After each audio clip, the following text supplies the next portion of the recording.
Bonjour à tous, donc dans cette séquence sur les nombres entiers, nous allons voir comment résoudre un problème à une seule étape.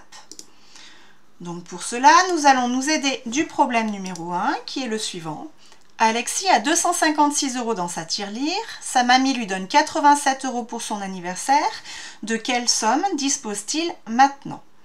Donc si je représente les choses par un schéma en barre, je m'aperçois qu'en vert, j'ai le total. En jaune, ça va être la part d'Alexis, donc au départ dans sa tirelire, c'est-à-dire 256 €.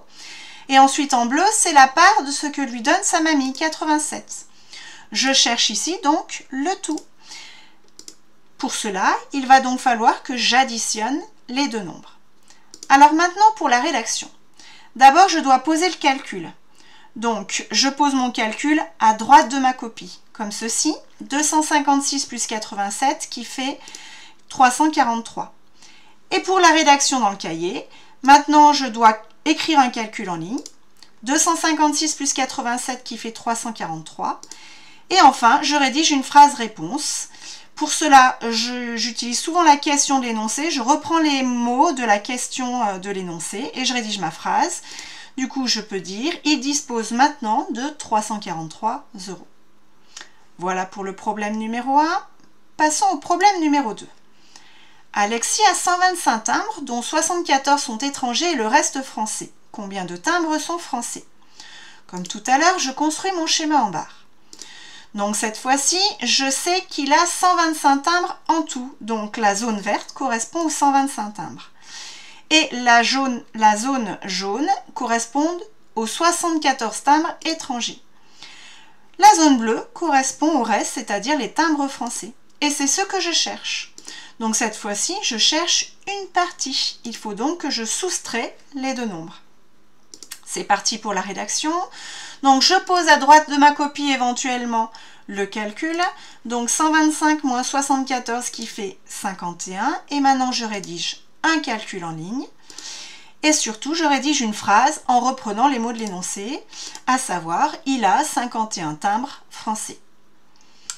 On continue avec le problème numéro 3. Alexis a 157 timbres alors que Ambre en a 2 fois plus. Combien de timbres ont-ils à eux deux? À nouveau, je fais un schéma en barre.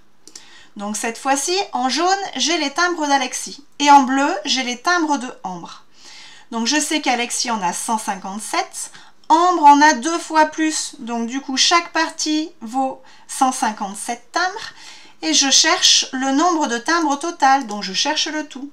Pour cela, il va donc falloir que je multiplie 157 par 3. C'est parti, je pose mon calcul à droite de ma copie, 157 fois 3 est égal à 471, et je rédige le calcul en ligne, puis ma phrase réponse. Ils ont 471 timbres à eux deux. Voilà pour le problème numéro 3. Passons au problème numéro 4. Alexis a 215 billes. Il décide de partager ses billes avec ses 4 amis. Combien de billes vont-ils recevoir chacun? Mon schéma en barre. Donc ici, sur mon schéma en barre, j'ai représenté en jaune Alexis, les parts que va recevoir Alexis. Et en bleu, les parts de chacun de ses 4 amis. Donc au tout, il y a 5 parts identiques. Je sais que la zone verte correspond au timbre d'Alexis, donc il y a 215 billes. Et pour connaître la part de chacun, il va falloir que je divise 215 par 5. Je rédige, je pose mon calcul à droite de ma copie.